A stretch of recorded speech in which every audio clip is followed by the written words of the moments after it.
Hey guys, kembali lagi bersama gua di Sakahayang Review. By the way, apa kabar para kaula muda? Semoga kalian bisa berhati-hati saat camping di Ruyuk ya. Karena bisa saja sesuatu yang tak manuk akal datang menyerang kalian. Seperti pada kesempatan kali ini, Sakahayang akan mereview sekaligus membahas kisah mengerikan yang dialami seorang kewes cantik saat mengikuti jambore di Ruyuk.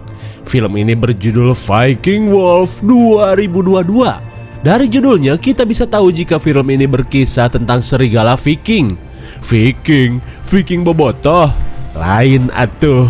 Namun serigala bukan sembarang serigala. Penasaran dong seperti apa kisahnya? Oke lah, daripada kalian amuk-amukan sampai ngebabad Ruyuk yang gatal, mending kita langsung saja ke pembahasannya. Dan jika kalian suka dengan channel ini seperti biasa, silahkan subscribe aja biar gak ketinggalan video menarik lainnya dari Sakahayang. Film ini diawali dengan kisah penaklukan oleh bangsa Viking di abad pertengahan, di mana pada saat itu bangsa Viking melakukan penjarahan besar-besaran ke setiap desa yang mereka temui, dengan tujuan mendapat harta karun yang tersimpan di ruang rahasia di dalam biara. Dan menurut kabar yang beredar, harta tersebut lebih berharga daripada One Piece yang gak tamat-tamat.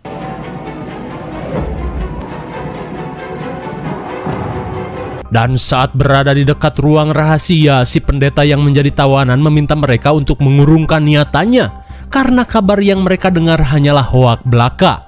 Akan tetapi bangsa Viking yang terlanjur datang dengan kebarbarannya tetap melanjutkan penjarahan.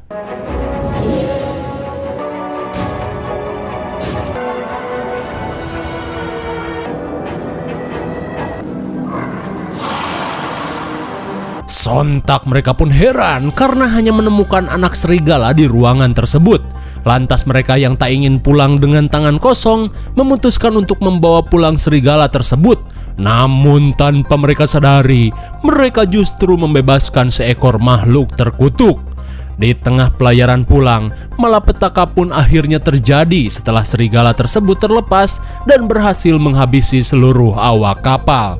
Dan sejak saat itu, serigala itu pun kabur ke dalam hutan Nordik, lalu menjadi teror dan mitos bagi bangsa Skandinavia.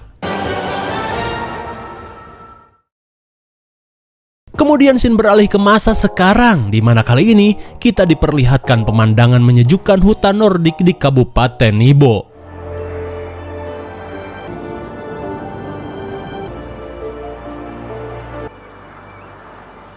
Di sebuah rumah, terlihat kewes cantik bernama Tale yang memiliki mata sisirangan bak sendal jepit swallow ketuker di masjid. Ia pun sedang celingak-celinguk bak maling cangcut saat mengambil stok minuman oleng dari kulkas. Melihat aksi kakaknya, si adik yang mempunyai kekurangan dalam berbicara bernama Jenny memohon untuk ikut baragajul. Namun Tale yang akan bertemu gebetannya langsung menolak permintaan tersebut.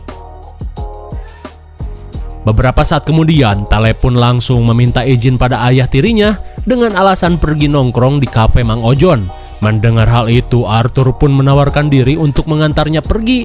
Tapi sialnya, Tale yang sebenarnya mau bobogohan jelas menolak tawaran itu.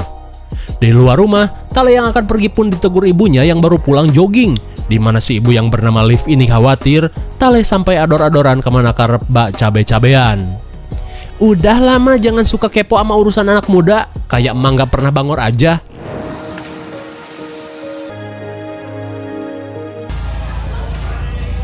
Sesampainya di perkemahan hutan Nordik, Tale pun disambut gebetannya yang bernama Jonas. Kemudian layaknya pasangan yang malu-malu anjing, Tale pun terlihat canggung pada si AA. Di saat itu pula, seorang kewes cantik bernama Elin yang sedang oleng terlihat panas dada dengan kedekatan mereka. Tak cuman itu, teman-teman Elin pun mulai membacoti Tale yang merupakan murid pindahan setelah ibunya yang seorang polwan dimutasi ke kabupaten ini. Hingga tak lama kemudian, Elin yang tidak bisa menahan rasa cembokurnya langsung mengajak Jonas ngapruk ke dalam Ruyuk. Meskipun ragu, Jonas yang cupu terpaksa menuruti ajakan tersebut. Selang beberapa saat, Tale yang merasa dikacangin sekaligus panas dada bergegas menyusul mereka ke Ruyuk.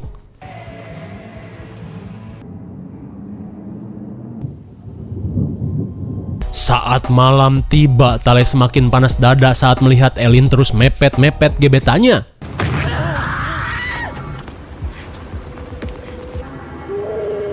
Melihat Elin yang meregang kesakitan, Tale yang panik pun segera menolongnya.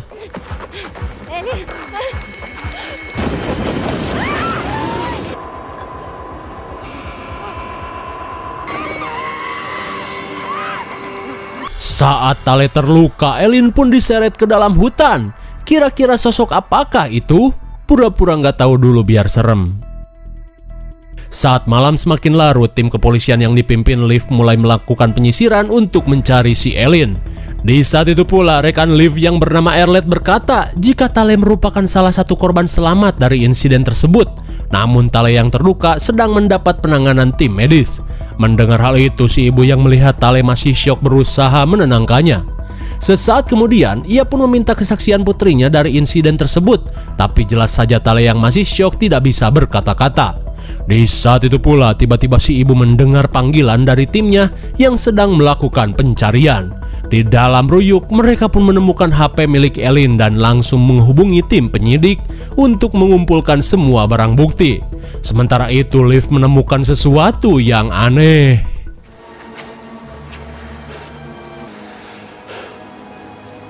Melihat kuku aneh di tempat tersebut sontak membuat mereka semua heran.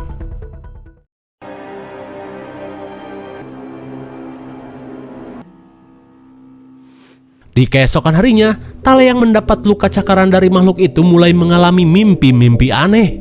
Kemudian, Tale yang sudah siap pun langsung mengungkapkan kesaksiannya kepada si ibu, di mana pada saat itu ia berusaha menolong Elin yang terkapar setelah diserang sosok misterius.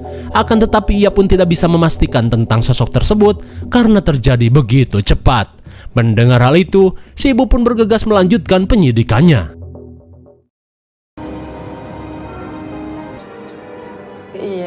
Di siang harinya, Liv dan rekannya mendatangi Ojones High School untuk mencari titik terang dari insiden aneh yang Elin alami. Singkat cerita, kini Tale dan yang lain berada di kantor polisi untuk memberikan kesaksiannya masing-masing. Vi hade druckit. Vad vill hon snacka om då? I skogen? På stranda. Nej, jag var lite uppsatt med att... Tapi meskipun sudah menginterogasi semua teman-teman Elin, Liv dan timnya tetap tak mendapat titik terang dari kasus tersebut. Singkat waktu, malam pun poek. Kali ini Liv mulai mencari referensi dari Mbah Bugel tentang kuku-kuku aneh yang ia temukan. Melihat kesamaan dengan kuku serigala, Liv yang mendapat petunjuk langsung menelepon rekannya dan menduga jika yang menyerang Elin merupakan seekor serigala. Lantas agar teror serigala itu bisa dihentikan, Liv pun mengajak rekannya untuk melakukan perburuan. Akan tetapi mereka tidak memiliki bukti kuat untuk bisa melakukan perburuan serigala liar.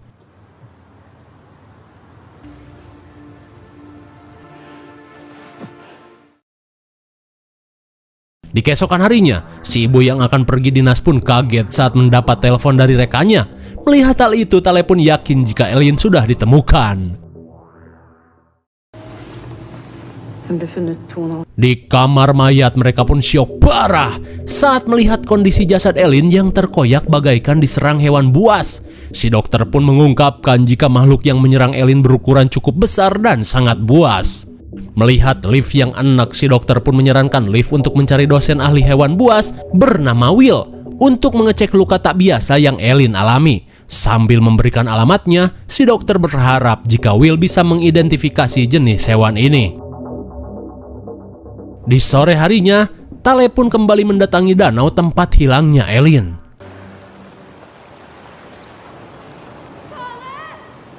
Aneh sekali, tiba-tiba Tale mendengar suara Elin.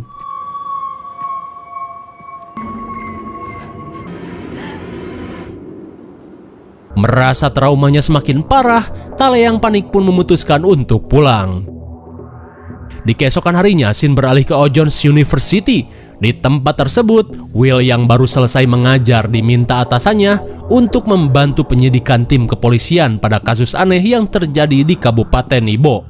Mendengar perintah tersebut, Will pun langsung menerima, apalagi kasus tersebut bisa membuat namanya semakin terkenal.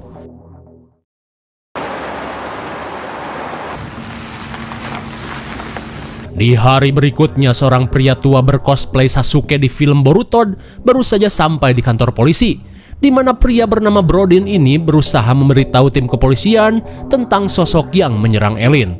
Setibanya di ruang interogasi, Brodin pun mengungkapkan jika kematian Elin berkaitan dengan serigala terkutuk yang berkeliaran di hutan Nordik. Dan serigala ini bisa menularkan penyakit lewat cakarannya dan memutasi korbannya menjadi GGS. Brodin pun menambahkan jika setiap orang yang terinfeksi akan kehilangan akal sehat dan berubah menjadi monster yang haus darah. Dan sampai saat ini, ia pun berusaha memburunya untuk membalaskan dendam setelah tangannya malah mirip Sasuke. Lantas Brodin pun mengajak Cliff dan timnya untuk melakukan perburuan agar bisa mengakhiri teror makhluk tersebut. Tapi meski Brodin menerangkan sampai mulut berbusa, Liv tak mempercayai hal tersebut. Karena manusia serigala alias GGS itu hanya ada di sinetron perindapan. Liv pun hanya menganggap serigala itu sebagai serigala liar biasa yang beringas. Mendengar hal itu, Brodin yang akan pergi pun memberikan sebuah peluru perak yang dipercaya bisa melumpuhkan makhluk itu. Bra dag. Di sisi lain, terlihat Tale dan Jonas baru saja pulang dari Ojon's Cafe, tapi tiba-tiba mereka pun dihampiri gengnya si Elin, di mana mereka menyalahkan Tale atas tewasnya Elin. Sambil menunjuk luka di pundak Tale, si subur pun terus membulinya dan menganggap Tale terinfeksi rabies.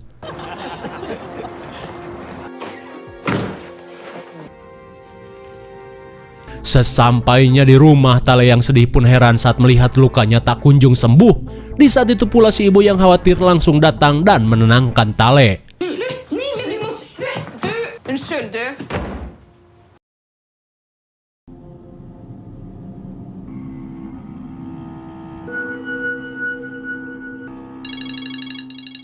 Di keesokan harinya, Tale yang kembali mendapat mimpi buruk pun terbangun dan bergegas untuk pergi sekolah. Singkat waktu, Tale yang kerusuhan pergi ke kelas tiba-tiba mengalami sesuatu. Melihat Tale ngap-ngapan bak orang bengek, Jonas yang khawatir pun langsung menegurnya.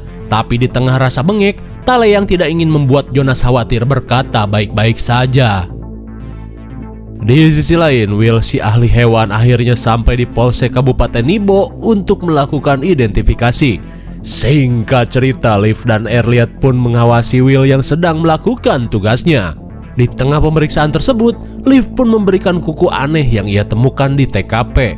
Sontak Will pun heran saat melihat kuku serigala yang sebesar ini. Hingga Will pun yakin jika makhluk yang menyerang Elin merupakan sosok serigala yang tak biasa. Mendengar pernyataan itu, Liv yang memang sudah menduganya langsung bersiap untuk melakukan perburuan.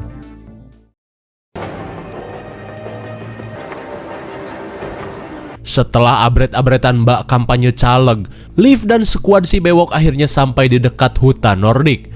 Di saat itu pula, Erlit pun memberikan sedikit arahan pada skuad tersebut agar selalu berhati-hati karena berburu serigala berbeda dengan berburu bagong. Sambil membawa asuh kesayangannya, si bewok yang melihat Liv kena mental berusaha menenangkannya. Gak usah takut Jeng, paling sekali jamsut serigala langsung kenok, makanya main game gratis api. Di sisi lain, Tale yang sedang belajar di sekolah tiba-tiba panik saat mendengar suara aneh.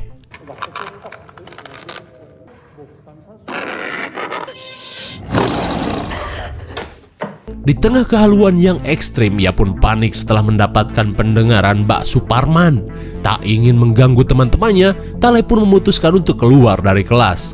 Di kamar mandi, Tale yang panik tiba-tiba mendengar suara dari dalam pemodolan.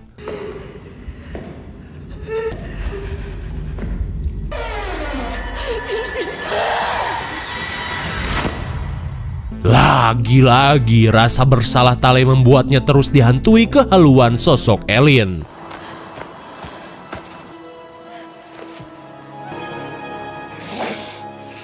Oh my god, bisa kita dengar nafas Tale semakin lama semakin menjadi seperti serigala. Kembali pada Liv bersama skuad si bewok yang asruk-asrukan.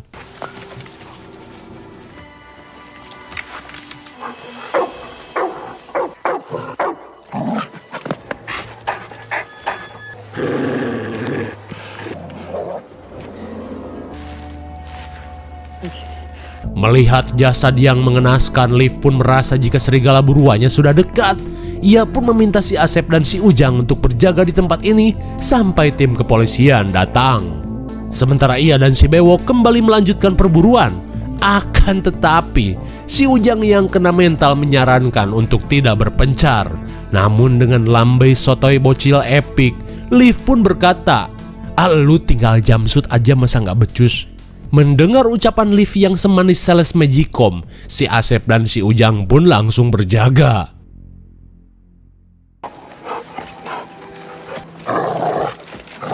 Di tengah hutan, pencarian mereka pun terhenti setelah si Asu menemukan sebuah pertambangan tua. Merasa tambang itu dijadikan sarang serigala, Liv pun langsung mengeceknya.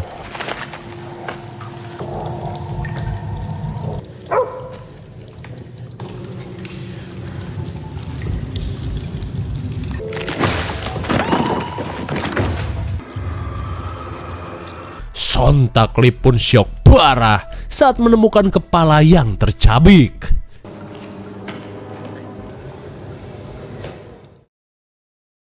Kembali pada si Ujang dan si Asep yang sedang berjaga, terlihat mereka pun panik saat mendengar suara aneh yang mulai mendekat.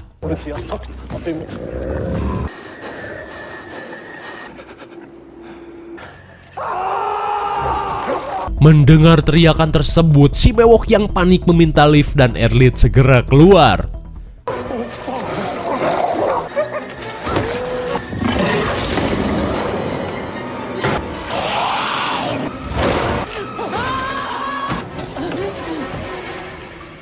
Sontak Liv pun syok parah saat melihat serigala aneh berada di hadapannya.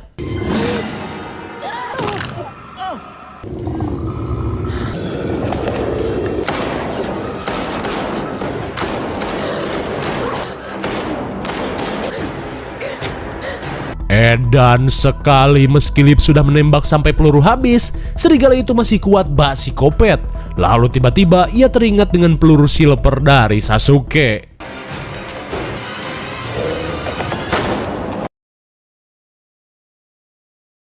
Singkat cerita, ternyata Liv masih selamat setelah berhasil menghabisi serigala aneh itu. Lantas setelah pemeriksaan selesai, ia pun pergi melihat keadaan Erlit yang dirawat di IGD. Lalu, Bupati yang datang pun langsung berterima kasih pada Liv dan timnya yang berhasil menghabisi serigala yang meneror kabupaten ini. Di malam harinya, Liv yang berhasil menghabisi serigala aneh itu pun viral sampai-sampai mengalahkan berita emak-emak immortal yang kontroversi.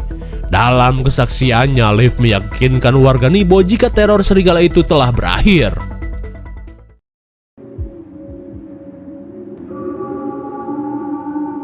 Saat malam semakin larut, Jenny yang sedang molor pun terbangun saat mendengar suara anjingnya yang ketakutan.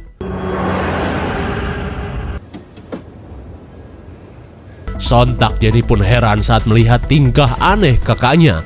Hingga saat di luar rumah, Jenny pun semakin heran saat melihat kakaknya pelangak-pelongo bak orang yang sudah disetop jatah bansos.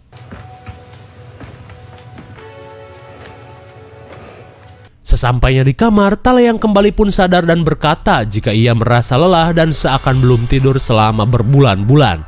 Mendengar hal itu, Jenny yang khawatir pun berjanji jika ia akan menjaga kakaknya apapun yang terjadi.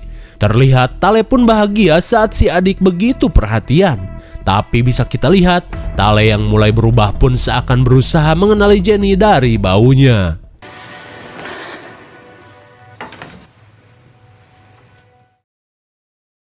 Di keesokan harinya, Liv pun mendatangi laboratorium untuk menanyakan penelitian yang Will lakukan pada bangkai serigala hasil buruannya.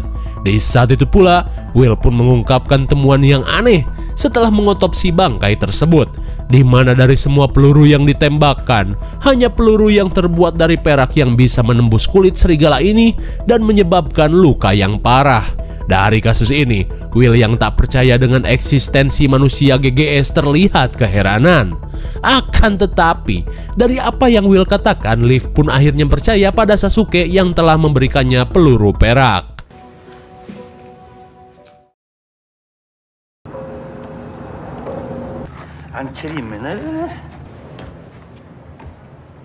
Sambil memberikan peluru perak, Liv pun berusaha mencari informasi tambahan tentang makhluk itu.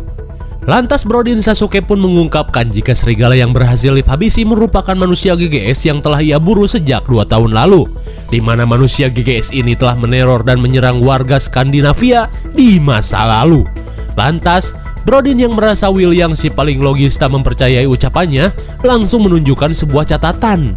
Dalam catatan tersebut, wabah manusia GGS ini telah dibawa oleh bangsa Viking saat melakukan penjarahan, di mana sebenarnya manusia GGS ini berasal dari eksperimen kawin silang yang bangsa Eropa lakukan pada serigala untuk menciptakan manusia super bak Roger Sumatra.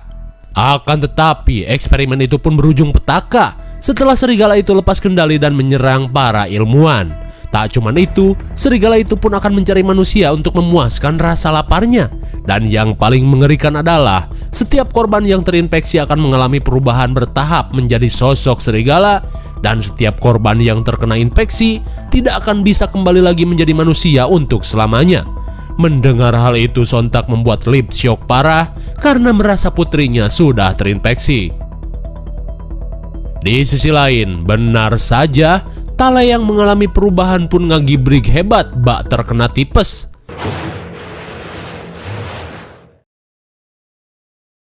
Hingga beberapa saat kemudian, Tale yang melihat Arthur dan Jenny sedang sibuk langsung mengendap-endap pergi untuk menemui Jonas.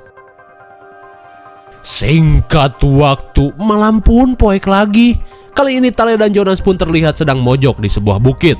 Lalu tak ada angin dan hujan geledek, tiba-tiba saja mereka langsung beradu jigong. Tapi sialnya perjigongan pun terhenti setelah Jonas mendapatkan telepon dari ayahnya.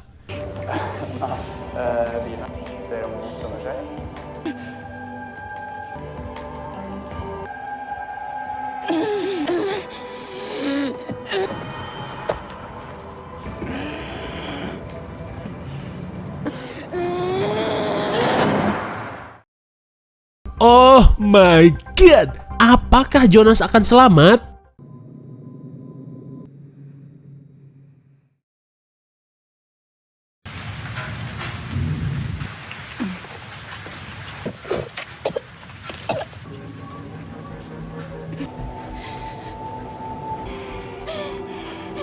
Oh my god, sontak Tale pun syok parah saat melihat jari tangan dan juga perubahan wajahnya.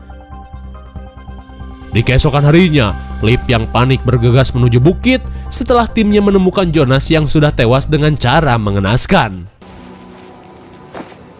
Singkat cerita, Leaf dan timnya terlihat kebingungan saat melihat kondisi jasad Jonas. Dari temuan tersebut, Will yakin jika Jonas tewas akibat serangan hewan buas. Dikira ulah serigala lagi, namun anehnya, luka tersebut berbeda dengan luka yang menyebabkan Elin tewas.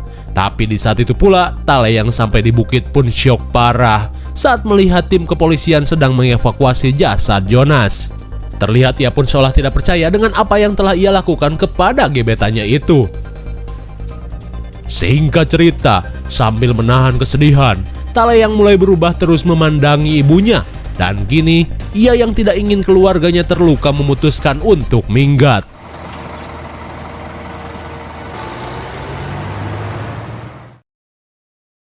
Di sisi lain, dengan setelan bak dokter magang, Brodin Sasuke pun berhasil menyusup ke tempat Erlit dirawat. Tak ingin Erlit berubah menjadi GGS, Brodin yang menyadari Erlit terinfeksi langsung menghabisinya.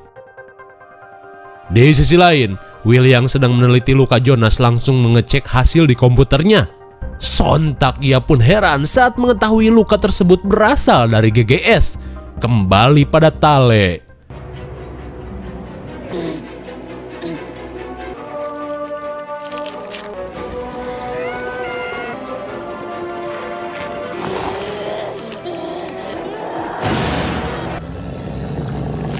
Oh my god, bagaikan Roger Sumatra, Tale pun akhirnya berubah menjadi GGS. Di saat itu pula, seorang pemuda Walkman yang kepo mendekati kursi Tale.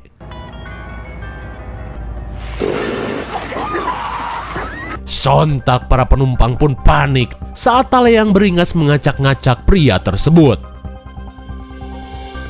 Selang beberapa saat, Lip yang menerima laporan tentang serangan serigala langsung tancap gas menuju tempat kejadian.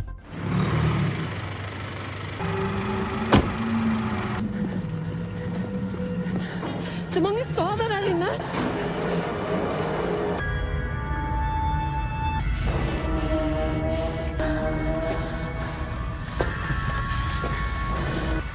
Det är politi!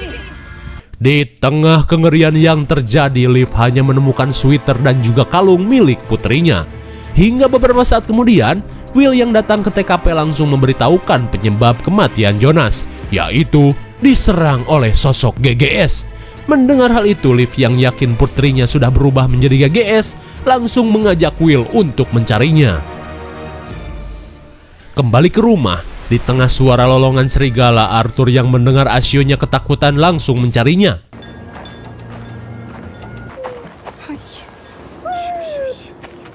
Sementara di dalam rumah, Jenny yang sedang asyik menggambar tiba-tiba dihampiri Tale yang menerobos masuk.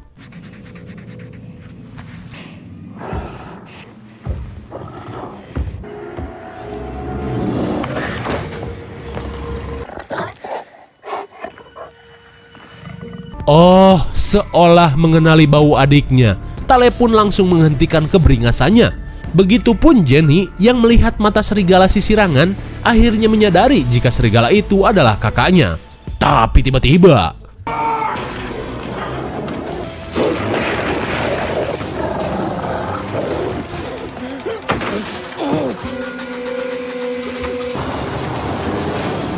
dengan kekuatan kepepet, Arthur pun mampu memecahkan kaca. Dan saat Tale kembali menyerang, ia pun segera tancap gas.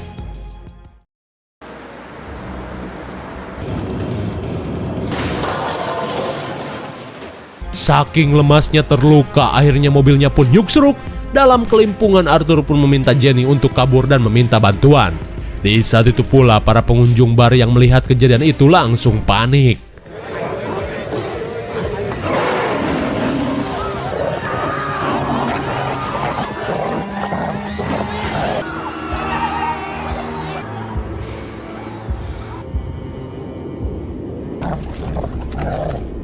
Di tengah serangan Tale yang membagong buta, Jenny pun berusaha untuk menenangkan kakaknya.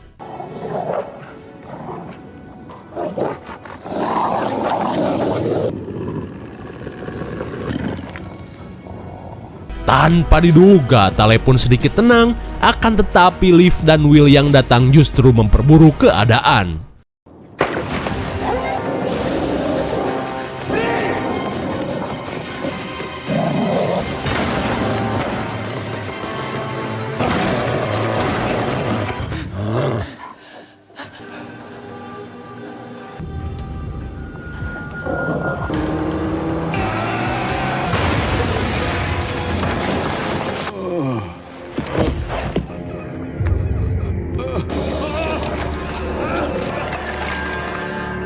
Akhirnya, Brodin Sasuke si supir tembak pun langsung modar setelah dijadikan cemilan. Di saat itu pula, Will dan Liv masih terkapar akibat aksi bodoh yang Brodin Sasuke lakukan.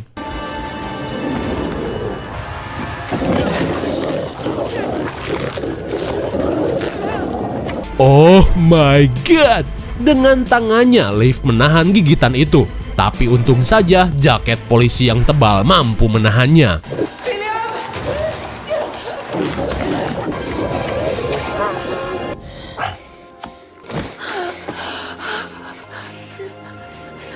Akhirnya, si bocil Jenny berhasil membius kakaknya dan menyelamatkan sang ibu. Singkat waktu, beberapa hari kemudian, Liv pun mendatangi laboratorium untuk melihat perkembangan kondisi Tale. Terlihat kesedihan Liv yang tak percaya dengan kenyataan ini, dan kini, untuk mengakhiri infeksi GGS sambil menahan tangis, Liv pun terpaksa akan menggunakan peluru perak.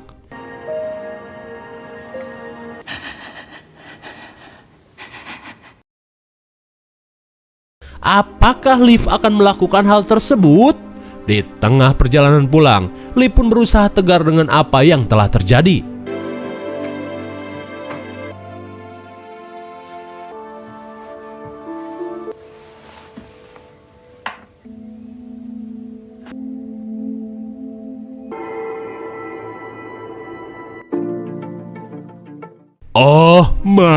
God! Apakah Liv membiarkan anaknya hidup? Atau memang sudah ditembak? Dan peluru itu adalah peluru cadangan? Hanya sutradara yang tahu karena film pun malah berakhir. Bagaimana? Mengerikan sekali bukan? Tindakan yang bangsa Viking lakukan malah membuat seekor serigala terkutuk terlepas di alam bebas. Hingga 1000 tahun setelah insiden tersebut, serigala itu pun kembali melakukan perburuan dan berhasil menginfeksi manusia selama berabad-abad. Hingga akhirnya melukai Tale dan seorang temannya. Dan setelah insiden tersebut, Liv dan skuadnya berhasil menghabisi serigala setelah menggunakan peluru perak yang Brodin Sasuke berikan. Namun tanpa diduga, Tale yang terluka pun terkena infeksi yang membuatnya perlahan-lahan berubah menjadi manusia GGS. Perubahan yang Tale alami membuatnya kehilangan kendali dan menyerang warga di kotanya. Akan tetapi teror Tale si manusia serigala bisa teratasi setelah Jenny dan Liv berhasil membiusnya. Dan di akhir cerita, peluru yang disimpan di depan foto Tale seakan memiliki dua jawaban. Apakah Liv tidak menggunakan peluru itu dan membiarkan anaknya kabur? Atau peluru itu cuma cadangan saja setelah Liv mempunyai banyak peluru perak dari si Brodin Sasuke? Piah, paduli bagong. IMDb untuk film ini adalah 5,1 dan menurut saya yang cocok diberi nilai 6,3. Mungkin segini saja review dan pembahasan film Viking Wolf 2022. Jangan lupa like, share, dan subscribe supaya kalian tidak ketinggalan jika ada video menarik lainnya dari Sakayang. Thanks for watching and see you on next video. Bye bye.